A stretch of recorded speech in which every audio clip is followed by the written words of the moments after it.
أسمو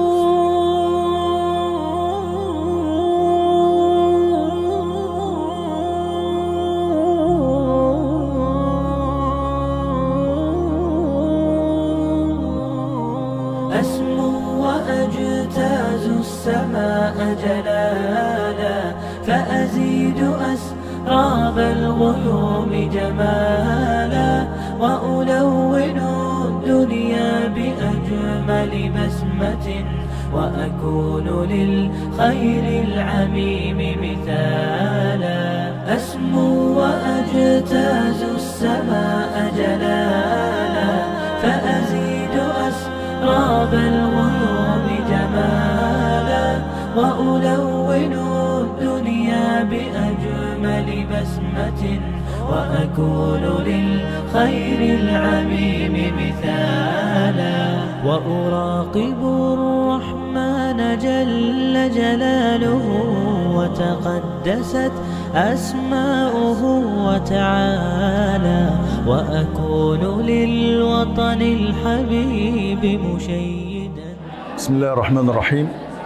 إن الحمد لله نحمده ونستعينه ونستهديه ونستغفره، ونعوذ بالله من شرور أنفسنا ومن سيئات أعمالنا، إنه من يهده الله فلا مضل له، ومن يضلل فلا هادي له.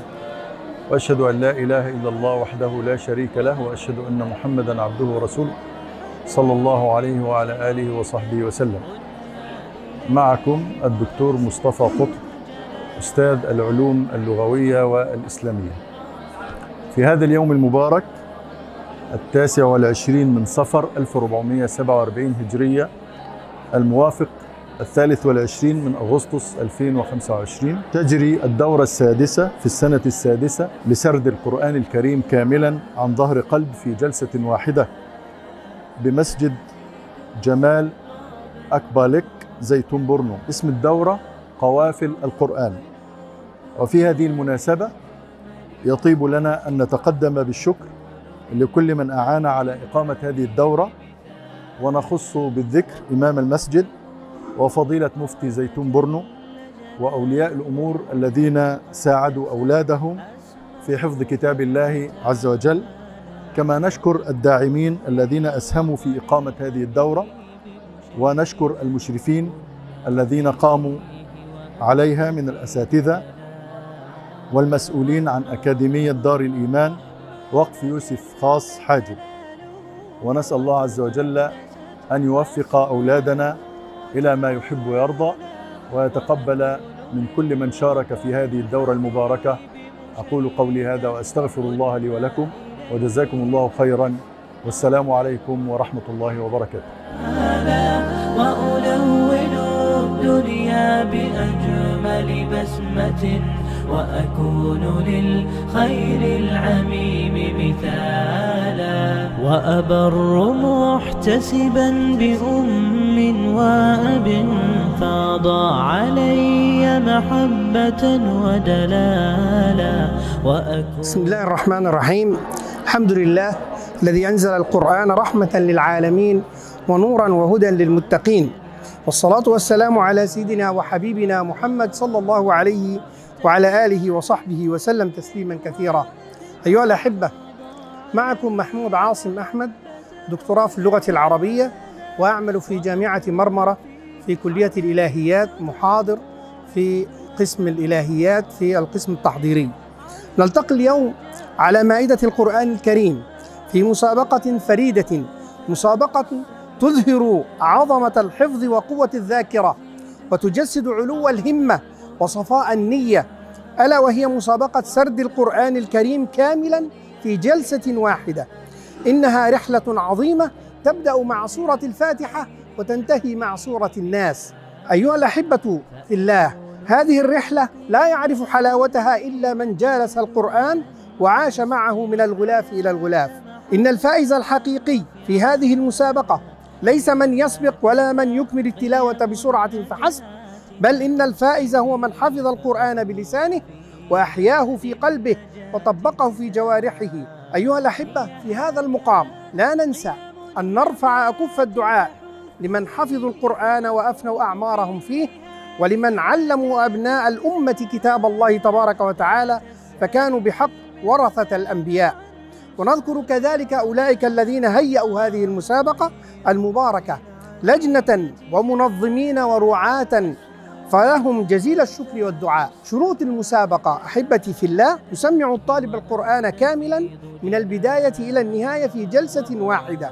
عدد الطلاب عندنا اليوم بفضل الله تعالى 13 طالبا و13 طالبة، لكل طالب ولكل طالبة أستاذ أو أستاذة يسمع له. الأخطاء في التسميع عندنا إذا لا يتجاوز الطالب 5 أخطاء في التسميع، أما الفتح على الطالب فلا يتجاوز 15 خطأ. متوسط الأعمار التي بين أيدينا اليوم تتراوح من 11 عاما إلى 15 عاما بفضل الله تبارك وتعالى. هذه المسابقة المباركة نسأل الله تبارك وتعالى أن يرزقنا وإياكم الإخلاص في النية والعمل. جزاكم الله خيرا.